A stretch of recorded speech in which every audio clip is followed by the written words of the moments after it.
Olá, seja bem-vindo ao terceiro episódio do podcast de Perry Mason, nova série da HBO. Eu, um pouquinho menos desgraçado da cabeça, sou o Luiz Higino e tô aqui acompanhado pela especialista em cinema, Júlia Gavilã. E aí, Júlia, como é que você tá? Tô bem, mais uma teoria destruída por um novo episódio, mas estamos aí a cada episódio criando teorias novas, porque é pra isso que a gente tá aqui. É isso aí, eu falei que eu tô um pouquinho menos desgraçado da cabeça, porque eu acho que os dois primeiros episódios, até por eles terem esse papel de apresentação de todos os personagens, foram episódios que trouxeram muita coisa nova. E o que eu senti nesse terceiro episódio, que a gente viu nesse domingão, me corrija se eu estiver errado, minha cara, mas eu acho que foi um episódio de menos novidades, né? Menos surpresas, menos revelações e talvez um pouco mais de sedimentação de terreno, assim, do que a gente já estava vendo. Algumas coisas que eram dúvidas foram provadas e acho que a coisa está sendo construída para mais emoção nos episódios que vêm aí pra frente. Você acha que foi por aí? Eu também acho, concordo com você. Eu acho que é sempre importante quando a gente tem uma história que tem uma narrativa fechada, que tem começo, meio e fim de uma temporada, é sempre importante quando tem episódios de ligação, que são aqueles episódios que desenvolvem o que a gente já conhece pra abrir espaço pra novidades nos episódios seguintes. E foi exatamente isso que esse episódio fez. Ele teve menos situações surpresas, sabe? Ele teve menos momentos em que a gente ficou sem ar de, nossa, que isso aqui virou o jogo completamente. Mas ele ainda desenvolveu aquilo que a gente estava na dúvida, aquilo que a gente estava pensando se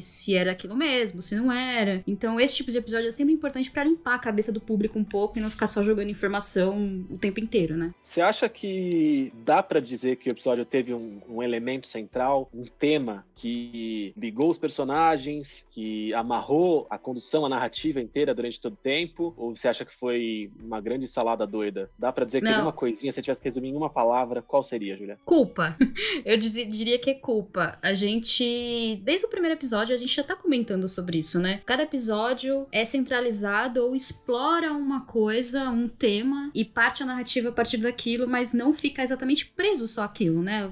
A história ainda se desenvolve em outros pontos. Mas nesse terceiro episódio, a gente viu que todo mundo estava lidando com consciência pesada. Então, muitos dos personagens recorrentes da série, eles estavam lidando com questões que envolvem o que esperam que eles façam e o que eles acreditam que eles devem fazer, que é sempre uma diferença grande, a gente sabe bem, né? Então, enquanto alguns estão preocupados com o que eles podem fazer para se preservarem, os outros ainda querem seguir os seus próprios códigos de honra, né? Então vamos lá, vamos ver se eu consigo, junto com você, e pensando nesse sentimento de culpa em cada um dos personagens que a gente viu ao longo do episódio. O episódio começa com... Aliás, foi uma das minhas cenas favoritas. Acho muito legal quando a narrativa ela coloca cenas se complementando meio que em tempo real. E foi isso que a gente viu, promotoria e defesa, né? O Ibi é um cara que claramente tá se sentindo culpado ou se sentindo culpado por não estar fazendo a defesa tão bem, por não estar tendo sucesso na condução da defesa. É isso? É. Você percebe que que esse caso é muito mais complexo do que ele tá acostumado a lidar, assim. Tanto que você vê no episódio, especialmente nesse começo, ele tá muito confiante. Ah, não, o juiz é meu amigo, vai dar tudo certo. Ou então, sempre ele cria um caso em cima de casos que ele já teve, com experiências de casos que ele já teve. Só que ele não tava esperando que ele precisasse lidar com a mídia, que ele precisasse lidar com a polícia, que não é exatamente correta. Então, assim, são muitas barreiras que são novidade pra ele. Então, e ele é a pessoa responsável pelo fato da Emily ter sido presa, porque foi ele que mandou entregar as cartas, né? Sim, entendi. E aí veio a culpa. Legal. A gente entra mais um pouquinho no Ibi daqui a pouco, mas eu quero seguir aqui na culpa pra ver se eu tô entendendo e acompanhando. A gente teve também culpa do próprio Perry, né? Ele se sente culpado, acho que talvez especialmente tem uma hora que a dela, a outra funcionária do escritório de advocacia, ela meio que confronta ele e fala, cara, ela tá presa porque você mostrou as cartas também, né? E você assim, vive mentindo, vive ocultando provas, ocultando pistas, né? E você nunca fez isso, nunca teve nenhum problema em fazer isso. E agora você fica meio que pintando de paladino aí, falando, mas eu não poderia esconder as provas, mas eu tava com isso. E depois, ao longo do episódio, ele vai se sentindo culpado. É isso. isso. Assim, a gente vê que a culpa dele não é tão visível quanto nos outros personagens, mas a gente percebe que ele também está... Ele mesmo fala, né, que ele tá... O caso acabou pegando ele, que ele acabou se envolvendo demais no caso, ele sente esse peso. E são coisas que acabam juntando na cabeça dele. Então, se a gente pensar que é um caso que envolve uma criança, e ele é uma pessoa, um pai que não vê o filho dele há muito tempo, ainda envolve o fato dele ter sido diretamente responsável pela prisão da Emily, especialmente naquela situação horrorosa que foi durante o funeral do próprio filho, assim, então pra ele, eu acho que ainda existem, a gente pode explorar isso um pouquinho mais daqui a pouco, mas eu acho que pra ele existe uma diferença na forma como ele demonstra como ele está sentindo esse remorso. Então, se ele está mesmo sentindo esse remorso, né? Mas você vê que ele tá impactado. Pra mim, o personagem que mais demonstrou essa culpa que você mencionou agora, que ficou mais claro, foi o Drake, o policial, né? Porque ele se viu replicando com o Perry aquele comportamento tóxico que o treinamento policial deu pra ele, né? E ele replica o comportamento de todos os outros policiais, de toda a força, na hora que ele agride o Perry, só porque o Perry tá tentando investigar o caso e saber mais sobre a situação, né? Então ele bate nele, mas ele claramente, nos momentos em que ele tá, por exemplo, a hora que ele tá com a mulher na feira, né? Ele parece que a cara de civil toma conta, né? Ele tá com uma outra expressão, e aí em casa, aí ele se abre completamente e fala completamente sobre esse sentimento de culpa, né? E eu acho que os dois, é muito interessante você ver como o oficial Drake e o Perry acabam sendo contrastes, assim. Você vê que o Perry, ele tá muito, muito empenhado em descobrir a verdade sobre esse caso. Enquanto o Paul Drake, ele não tá necessariamente empenhado em descobrir a verdade sobre o caso. O que ele quer é fazer o que ele acredita que é o certo. Que, olha, o que é o certo? Contar a verdade, contar o fato de que pediram pra ele mudar o depoimento dele. E que ele também, coisas são importantes do caso. De, olha o que eu achei aqui, que é um pedaço da dentadura e tal. Então, eu acho que são pessoas que acabam tomando atitudes parecidas, mas por motivos diferentes. Não, eu acho que até isso que você falou essa coisa deles serem contrários, tem a ver até com o fato de que o Perry, se você parar pra olhar, ele não tem nada a perder mais, né? Ele já perdeu tudo que ele tinha. A casa dele tá desgraçada, né? O sítio, ele não tem mais família, ele tá quebrado, ele não tem nada a perder. E o Drake, por outro lado, ele é um cara que, assim, ascendeu socialmente mais do que os pares, mais do que a comunidade. É um cara que a própria mulher dele fala pra ele uma hora, fala, você não é um zelador, você não é um marceneiro, você é um policial. Então, toma conta do emprego aí, segura ele porque você tá num puto emprego. Então, ele tem muito a perder. A mulher tá grávida, ele tem um casamento estável, então são opostos bem grandes mesmo. E a dela também é uma pessoa que tem um sentimento de culpa acontecendo, mas talvez, eu não sei se você concorda comigo, Júlia, por motivos diferentes, assim, talvez ela sinta culpa por não estar conseguindo se fazer entender e fazer a mensagem dela chegar em todo mundo e fazer a análise dela sobre o caso chegar em todo mundo. E a Emily que sofre com isso, né? E acho que talvez ela se sinta culpada por isso. Assim, a Dala é a personagem que tá mais consciente sobre o papel dela como mulher nessa sociedade que é completamente dominada por homens. Então, você vê que ela é sempre a única mulher nos ambientes onde todo mundo é homem, seja o ambiente, seja dentro do escritório, seja durante o momento em que o AB tá vendendo o lado dele do caso, né, pra mídia e tal, ela é sempre a única mulher presente nesses lugares. Sim. Então, ela é uma pessoa que entende como essa sociedade machista funciona, e não só funciona ela não sendo culpada de algo, ou estar sendo culpada de algo, né, apontada como culpada de alguma coisa, mas como ela não é ouvida no local de trabalho. Ela é sempre atende o telefone, vários momentos até agora a gente já viu, nesses 3 episódios, a gente já viu o chefe gritando com ela, falando, atende o telefone, porque o papel dela é ser uma secretária. Mesmo quando ela tá lá querendo falar sobre o caso, ou mostrando que ela sabe, que ela entende o que tá acontecendo. Eu acho que... E aí, esse era um outro momento que eu queria chegar, que é justamente o quanto eu acho que o machismo tá presente nesse episódio.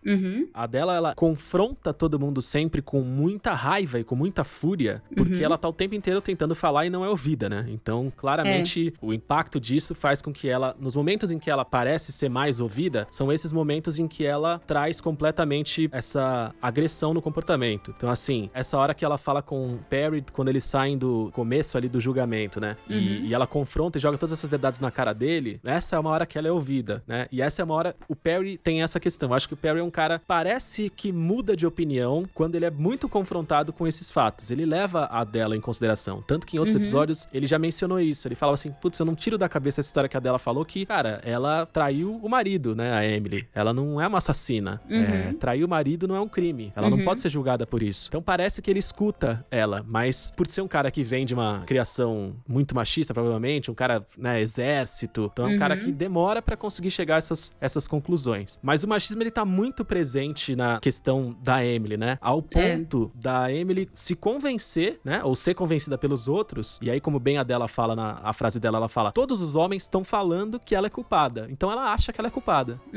Então isso tá muito forte nessa questão da Emily. E até as próprias mulheres que estão em volta, né? Eu acho curioso isso. Em vários momentos, a hora que eles estão na frente do juiz, e talvez no ato falho, talvez nessa tentativa nesse convencimento que aconteceu com ela, né? Que ela fala que a Emily fala que é culpada. A primeira reação de quando ela fala que ela é culpada é de uma outra mulher, que grita super alto, ela matou, não sei o quê. Então, assim, o machismo não vem só dos homens, né? Mas nessa sociedade dos anos 30, vem de todos os lugares, de todo mundo que tá envolto por isso. Depois, na prisão, quando a irmã Alice vai visitar ela, uma outra pessoa que entrou com ela, uma outra mulher, fica muito revoltada e também começa a gritar pra cima dela, falando que ela é uma assassina, que ela é a culpada.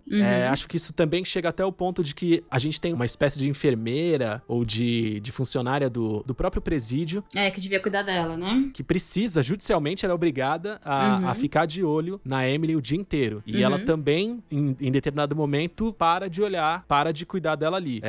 Tá, muito provavelmente, sei lá, foi subornada, aconteceu alguma coisa por aí, mas talvez também passe por esse julgamento que o machismo traz, de que as pessoas continuam considerando ela culpada do crime de assassinato pelo fato dela ter tido um caso com quem quer que seja, né? É interessante você falar sobre o machismo, porque é histórico a quantidade de histórias ficcionais ou não sobre mulheres que são acusadas por coisas horrorosas que elas não necessariamente fizeram, mas sim porque a sociedade via que o comportamento delas era errado e que devia ser punido. A gente tem um monte de personagens que elas são estereótipos de personagens, arquétipos, que foram criados a partir disso. A própria personagem da Mulher Fatal, da Femme Fatale, cresceu a partir disso, que é uma mulher que se comporta diferente de como a sociedade espera que ela se comporte, então ela é automaticamente uma vilã. E é muito interessante como o Perry Mason, escrito agora, neste momento em que vivemos, ele coloca essa questão, mas ele coloca uma lente nisso, a ponto da gente pensar que está sendo escrito pra gente ver realmente que essa mulher tá sendo culpada antes de existir um julgamento. Então, assim, a sociedade, a polícia, a opinião pública, todo mundo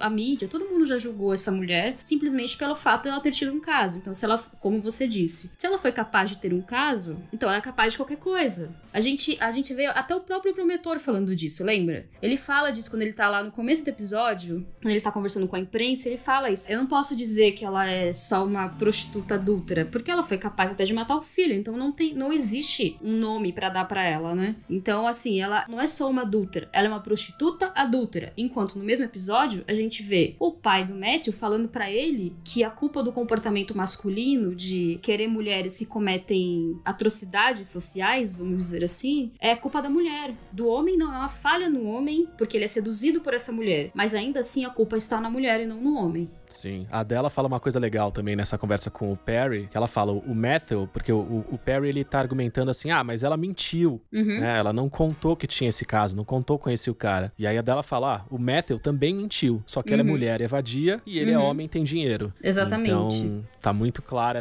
a vontade de colocar isso dentro do debate e a vontade de fazer com que isso seja percebido como algo relevante para a resolução do caso. Que é como você falou, em outros momentos em que a história fosse escrita, isso provavelmente seria só um detalhe e seria passado para trás, né? Uma coisa que eu acho que é interessante a gente abordar é o fato de, já que a gente tá falando sobre como a sociedade vê essa mulher, ou então como a mídia lida, e a própria polícia lida com esse caso, é que a gente vê o Perry tá muito empenhado em resolver esse caso. Só que a gente ainda não sabe se ele tá empenhado em descobrir a verdade, simplesmente porque ele é aquele tipo de pessoa que ele precisa saber tudo sobre um caso, ele precisa descobrir e resolver esse enigma, ou se ele está empenhado em inocentar a Emily. Porque a gente vê essa diferença. A dela, ela tá empenhada em inocentar e ajudar a Emily. Mas e o Perry? Eu acho que uma coisa interessante é que, assim, é uma história de origem, né? A gente precisa lembrar bastante sempre disso. A gente tá vendo, como a gente brincou no primeiro episódio, a gente tá vendo o Perry Mason Begins, né? Se o Perry Mason é normalmente, né, nas adaptações dele, na literatura, ele tradicionalmente ele é um advogado que defende pessoas indefesas, pessoas que ninguém acredita que são inocentes, mas ele vê alguma coisa que as outras pessoas não veem. Se tradicionalmente é isso, agora ele tá nesse momento de descoberta, né? Ele tá sacando quem é que ele é, quem é essa pessoa. E eu acho que uma situação que tem a ver com isso, assim, enquanto o Perry tá nessa jornada, né, nesse momento, nesse caso, que vai definir quem ele é, um personagem que acho que tá muito ali na luz, né, tá muito em destaque nesse episódio, mas por outros motivos, é o Ibi, né, que é o advogado, é o cara que justamente tá defendendo a Emily. O Ibi, ele parece muito confuso em vários momentos, é aquilo que você falou, ele fica trazendo outros casos, outras glórias, outras leituras de outras situações pra tentar se usar ali como um suporte, quase como uma bengala. Essa coisa que não,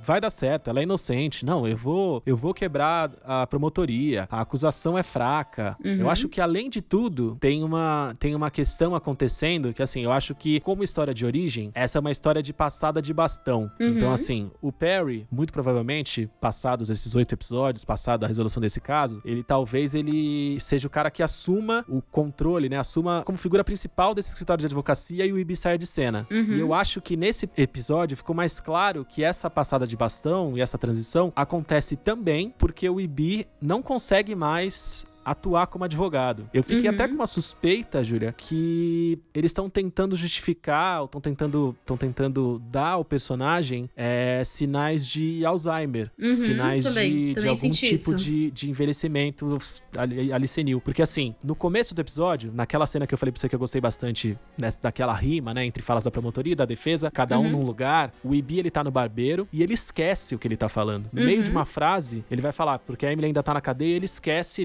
porque ele mudou de assunto, ele foi falar com o barbeiro, ele esquece, ele se confunde, ele não consegue voltar, até que a Della fala pra ele. E termina a frase, ele retoma a frase e ele volta pra onde ele tava. Tem uma hora que ele tá no banheiro, se preparando pra ir trabalhar, e ele vê que tem sangue na pia. E ele olha pro rosto dele e ele não vê sangue em lugar nenhum, e ele não sabe de onde veio aquele sangue, ele tá achando aquilo estranho. Uma hora ele tá discutindo com o Perry, tá falando com ele, dentro do escritório, e ele fala que ele perdeu a linha de raciocínio, porque o Perry tá falando demais e tem barulho, ele não conseguiu seguir.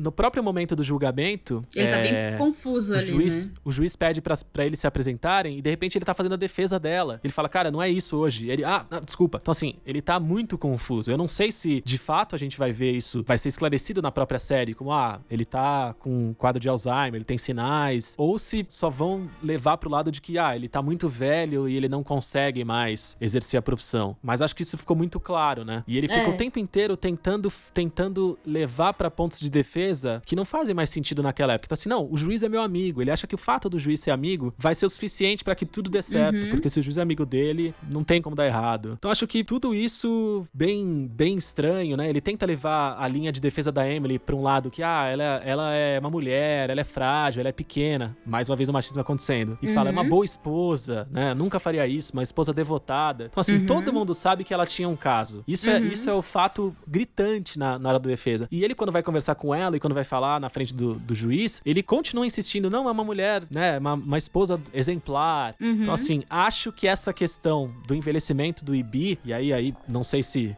é um exagero, o que você acha dessa história do Alzheimer, eu acho que vai ser fundamental pro Perry começar a tomar o protagonismo da investigação. Como uma hora ele fala pro Pete, né, ele fala, cara, eu tô pesquisando outra coisa agora, eu tô indo na minha linha do que eu acredito que deve ser investigado. Agora teve uma figura que foi muito bem no episódio pra variar. Se fosse um jogo de futebol, se fosse um jogo de basquete, sempre cotada a MVP. A irmã Alice, a cada episódio, traz mais surpresas pra gente, né, Júlia? Eu achei muito legal, porque depois ela ser apresentada no episódio passado, né? Ela não é apresentada no primeiro, é só no segundo.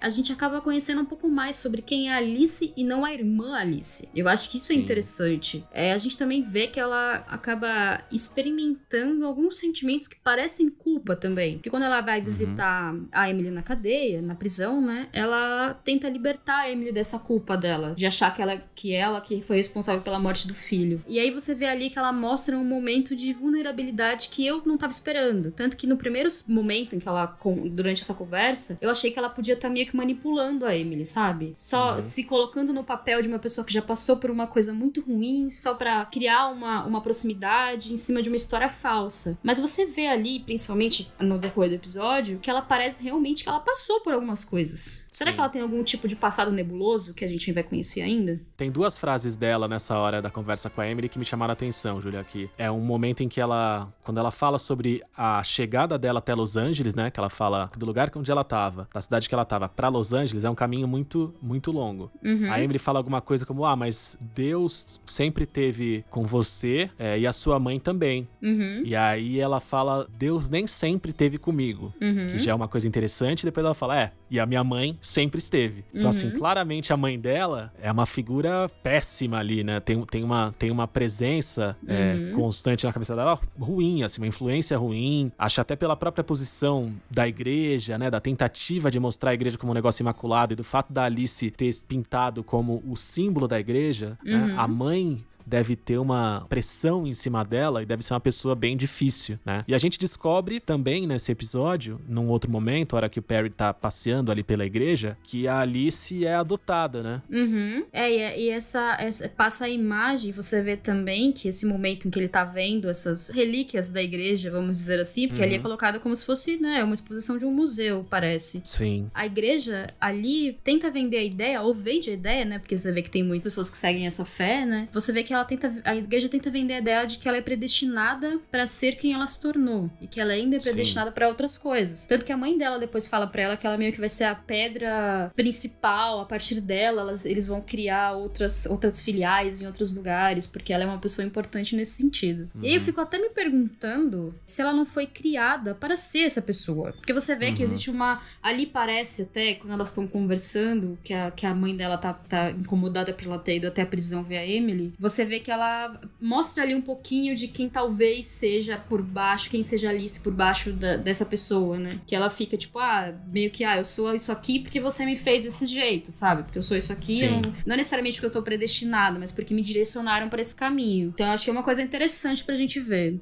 Acho que interessante nisso também, tem uma outra pista legal, a hora que o Perry vai questionar, vai entrevistar as pessoas da igreja pra falar sobre o George, né? Que trabalhou na igreja, que era do coral, etc. A única pessoa que dá risada da piada sexual que o Perry faz é a Alice. Todo mundo na igreja faz uma cara de horrorizado. E a Alice dá risada daquilo que ele falou, acha engraçado. Então, assim, numa sociedade dos anos 30, purista, na igreja, e todo mundo o tempo inteiro tá tentando mostrar perfeição, né, que são imaculados, que são maravilhosos. A Alice, que é a pessoa que vende essa imagem da igreja pra fora, nas horas em que ela tá, né, nos momentos de maior intimidade ou de relaxamento por ali, ela não teve nenhum problema em rir daquilo, ela não teve nenhum problema em fazer piada com o Perry, falar que, tô recebendo a mensagem da sua mãe aqui, ela tá falando que sua unha tá suja.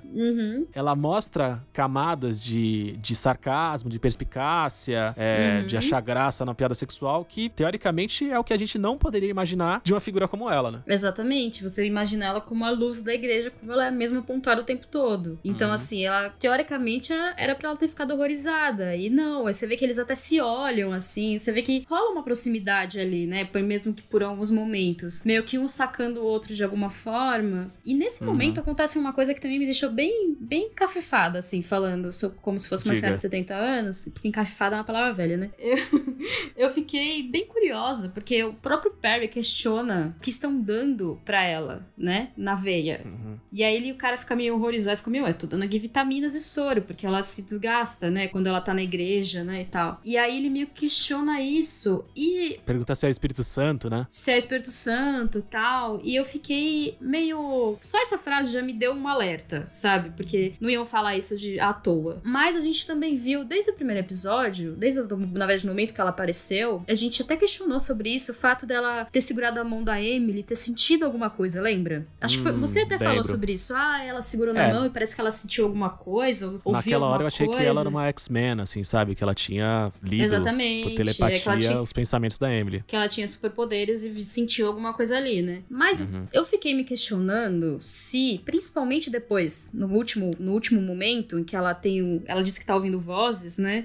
Tá rolando ali um momento de bem teatral na igreja, né? E ela começa a ouvir vozes, ela disse que tá ouvindo vozes. E eu achei ótimo porque a edição colocou esse momento, intercalou esse momento, quando o Perry tá tendo um insight e saca quem é o George, o que aconteceu com o George, né? Que ele fica, gente, como que... Eu achei isso muito legal. Ela teve que... Será que ela tá vendo isso? Não, óbvio, ela não tava vendo isso. O que a série faz com a gente, né? Começa a achar que é sobrenatural. Mas, nesse momento, ela pergunta, né, pra uma das pessoas, de uma mulher que tá ali encenando com ela, se ela também tá ouvindo aquelas vozes. E aí você vê que ela desmaia e ela tem uma convulsão, que parece ser, né? Porque ela começa a tremer, de olhos fechados e tal. E ela abre os olhos, ela fala a pior coisa que ela poderia falar, dentro daquele contexto. E é que Deus disse pra ela que ela vai ressuscitar o Charlie. E a imprensa tá ali ouvindo. E eu fiquei me questionando se talvez a irmã Alice não tem alguma coisa. Talvez esquizofrenia, talvez alguma coisa que pode ser impulsionada pelos remédios, pode ser algum alucinógeno, que faz ela criar discursos incríveis. Ou pode ser, então, que ela tem alguma outra coisa que os remédios meio que consigam nivelar isso a ponto dela conseguir ser a líder da igreja dela. Não sei, eu fiquei bem encafifada com isso. Olha, eu não tinha pensado por esse lado, Julia, ser sincero, mas sabe o que eu acho que talvez corrobora com essa tua tese? O pai dela, não sei se o pai dela, né, mas aquela figura da igreja, acho que é o pai dela, né? Aquela figura da igreja que conduz, em alguns outros momentos, os cultos e tal. Na hora que a Alice tá tendo ali a convulsão e tá passando mal, que todo mundo parece estar muito assustado com o que tá acontecendo, ele não parece demonstrar tanta surpresa, e aí ele já pega aquilo ali, já usa como gancho pra levantar a galera e aplaude, bate palma, canta pro Senhor e passa a panelinha do dízimo, né? Passa a bandeja do dízimo. Então, assim, ele não parece muito preocupado com o que tá acontecendo e ele usa aquilo como trampolim, né? Quase que sabendo que era isso que ele ia fazer. Tipo, como se ele estivesse esperando aquilo acontecer pra jogar aquilo, né? Pra jogar a atitude dele. Não sei se esperando com tanta precisão, né? Com o que aconteceu, o que ela ia falar, mas sabendo que alguma coisa ia acontecer. Você acha que botaram um negocinho no soro dela? E isso ajudou ela a ter visões? Aquele negocinho do carnaval aí, que a galera gosta? Como é que é? Do carnaval.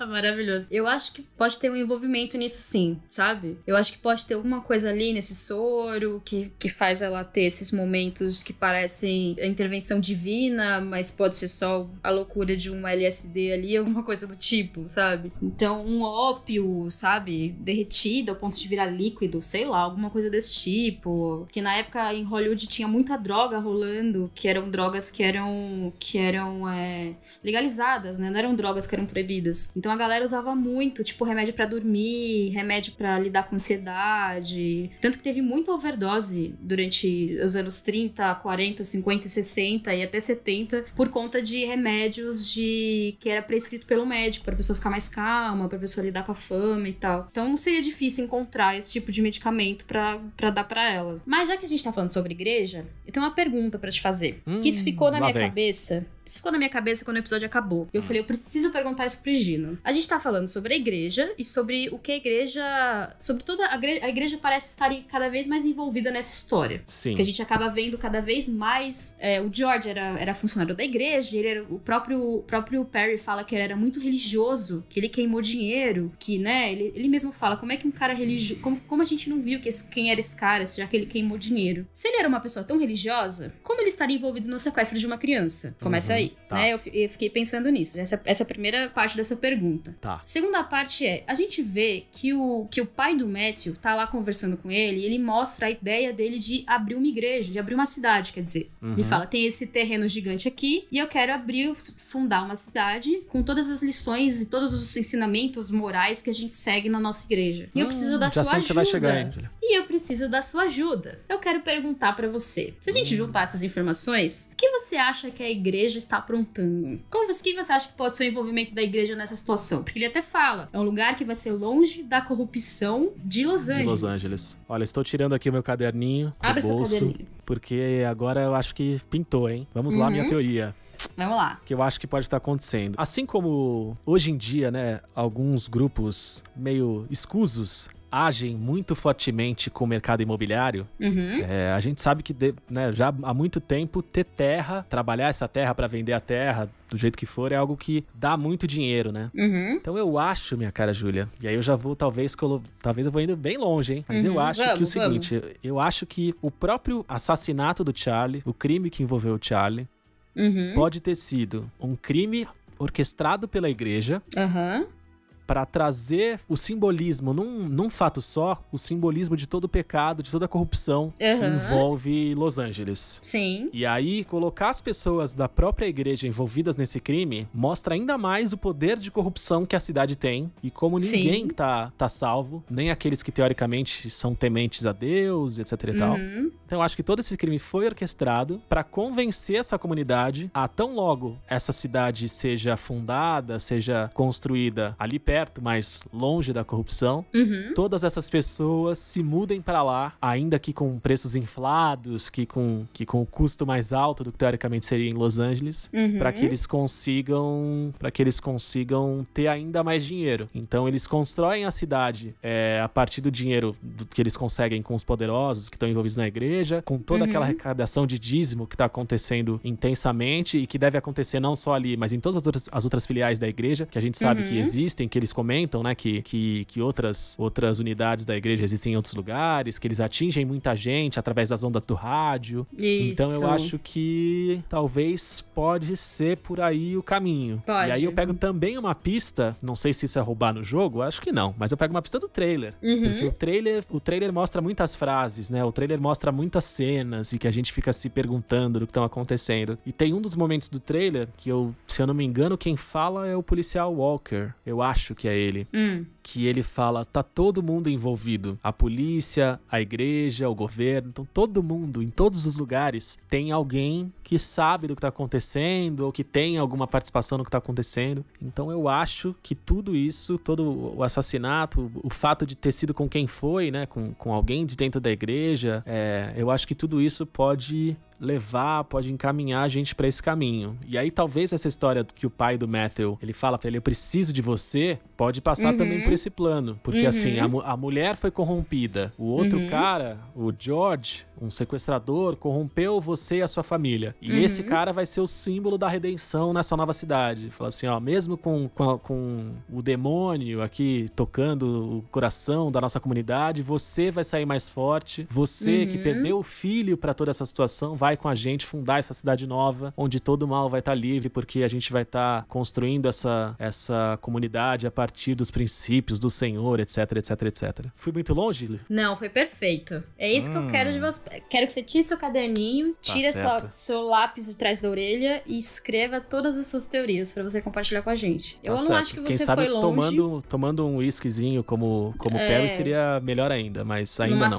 Numa sala esfumaçada, né?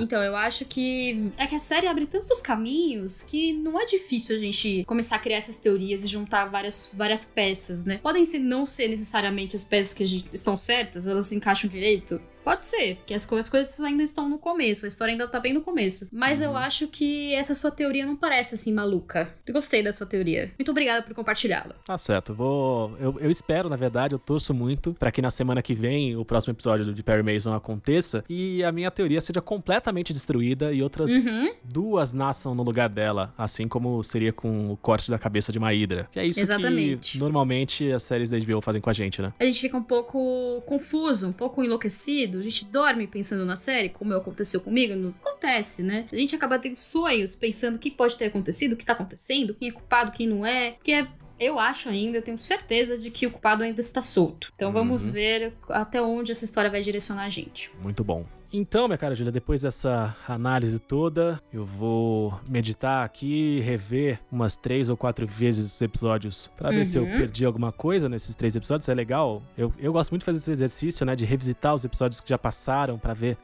o que esse novo conhecimento dos episódios mais novos trouxeram. Vou tentar atualizar, ver se a minha teoria tá toda certa, se a gente consegue criar novas e descansar, porque semana que vem tem mais episódio de Perry Mason. É isso aí. E você compartilhe com a gente as suas teorias também, o que você acha que quem é culpado, quem você acha que está envolvido, essa parte também dessa nossa pesquisa, dessa nossa constante busca pela verdade, assim como o Perry Mason. Então é isso, um beijo e tchau. Tchau, tchau. Perry Mason Podcast é escrito e apresentado por Júlia Gavilã e Luiz Egino, dirigido por Alexandre Maron, produzido por Guilherme Pinheiro e Maiara Isidoro, editado por Jéssica Correia, é uma produção da HBO e da Ampere. Ampere.